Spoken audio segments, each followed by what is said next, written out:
It is no news that the Eko Atlantic project is the most ambitious real estate development project ever undertaken in Africa.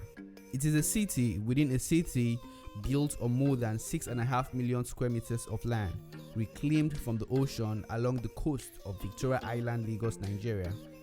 This project has brought controversies, and in this video, we will reveal the untold about the $6 billion project here in Lagos, Nigeria. Do not forget to subscribe to the channel for more content like this and push the bell icon so you never miss a thing from the channel. The Eko Atlantic city was created to solve two main problems. One, to protect the Victoria Island landscape from coastal erosion. Now, the history behind Eko Atlantic is actually very interesting. In the early 2000s, Ahmadu Bello Way and Victoria Island were in danger of getting swept away by ocean surges. So what that means is there used to be Bar Beach, but over 100 years, Bar Beach became eroded or got eroded, and the ocean got very close to Victoria Island. So every time it rains or every time there's a surge, the water gets so close to Victoria Island, and sometimes it rains and the water rises so high. So that led the Lagos State government to begin looking for solutions, lasting solutions to the problem of erosion, and that's what gave birth to Eko Atlantic City. The making of the city began in 2006, where the city developer South Energy X was granted the permission to build a preliminary seawall to protect Victoria Island landscape from flooding.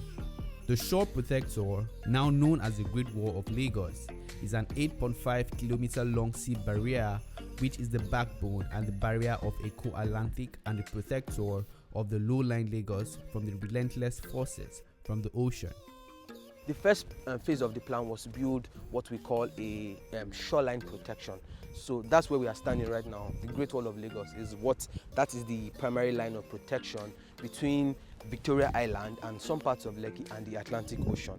It is being constructed with the highest level of marine engineering in the world today. A laboratory testing of structural design was carried out to the highest standard in Europe to prove the wall can withstand storms expected in 100 years' time. The first 3D model test consisted of tests during the construction phase. In this phase, we are testing an unfinished structure where parts of the structure is fully finished and parts of it is not protected by the finishing armor blocks. The once devastated shoreline was not only repaired but re-established to where it once was, which is 1.5 miles offshore. The basic idea turned into a significant project with benefits to overcome 100 years of coastal erosion while building a new city on reclaimed land at the same time. Then between the Great Wall of Lagos and Victoria Island, we now reclaim the land that was lost. So there used to be land here that was lost to erosion. So now we are reclaiming that land, and on that land we are building the new business capital of the largest economy in Africa. Providing home for over 250,000 people and representing 70% of the skyscrapers in West Africa and putting Lagos on the world map. This is something I'm telling you, there will be countless numbers of people coming here to study. Number 2, to put Lagos, Nigeria on the world map. Just like the Palm Jumeirah in Dubai, Eko Atlantic holds a place of pride for Nigerians. It is a city of world-class design and international recognition. So essentially what you get is a city designed for the future and one that is going to be here for many years to come. And it gives Nigeria and Lagos State and Nigeria and many other investors the opportunity to invest in something that is forward thinking and designed for decades and even centuries to come. It is a project that seeks to put Nigeria in its goal on becoming the top 20 economies of the world. Eko Atlantic will solve the chronic shortage of real estate in the world's fastest growing megacity Lagos and become the focal point for investors capitalizing on rich development, growth based on massive demand, and a getaway to emerging markets of the continent. Upon completion, the new peninsula is anticipated to house at least 250,000 residents and a daily influx of 150,000 commuters. Prices of plots located along the road and waterfront are significantly higher at $2,500 per square meter and $3,000 per square meter respectively. At the prevailing market rate, land prices in the Eko Atlantic has risen in value by as much as 85% since the project inception. Eko Atlantic is expected to rise as the next generation of property on the African continent, having a total of 10 districts spread across a land area of approximately 10 square kilometers. The city will satisfy needs for financial, commercial, residential, and tourist accommodation. This Atlantic City will not only benefit the promoters of this project, but it will be an important addition to our nation's drive to promote tourism and good living. The project is a great example of partnership, where it brings private individuals and companies who have the knowledge and requisite expertise to transform land lost to erosion into a delightful ocean city.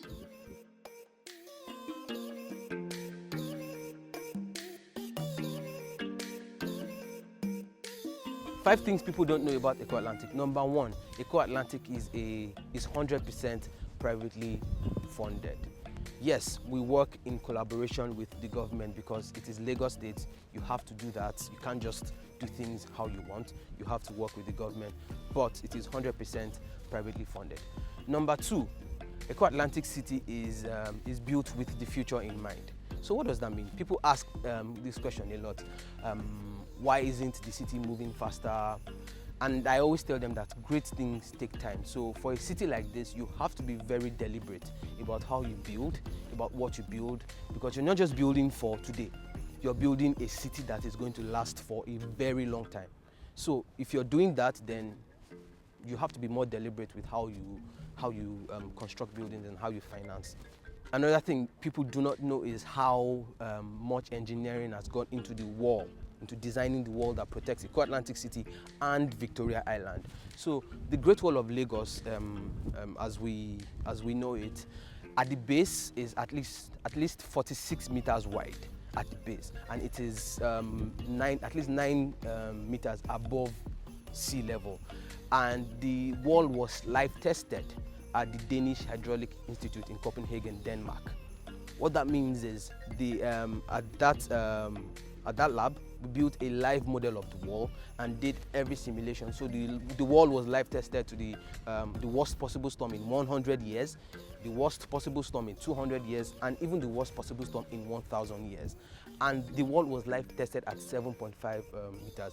And so to factor in all the infrastructure that will go underground, we added some extra meters to make it 9 meters above sea level.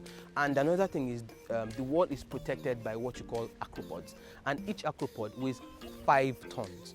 And there are over 100,000 acropods that are protecting the wall. So all the acropods are locked with a GPS locator.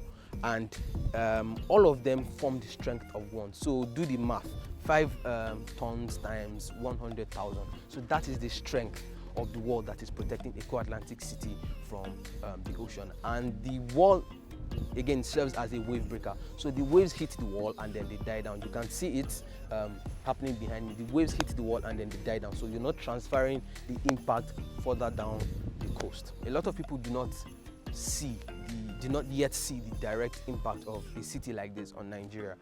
And I like to give this scenario. So imagine that a world-class company wants to build their headquarters in Africa, their regional headquarters in Africa. At the moment, they would consider options such as Johannesburg, they would consider options such as Nairobi, not necessarily somewhere in Nigeria. But a place like this gives them that kind of opportunity. It gives them something to consider to come to Lagos and to come to Nigeria, and that in turn attracts foreign investments and it creates jobs for more Nigerians. But even beyond that, already This project employs thousands of Nigerians. I'm just one Nigerian that is employed by this project, and there are many more Nigerians that are employed by this project. So it already creates thousands of jobs for Nigerians. So that's another thing that I think people should know. It already has impacts on the Nigerian economy. Thanks for watching this video, and stay tuned for more videos by subscribing to the channel. See you soon.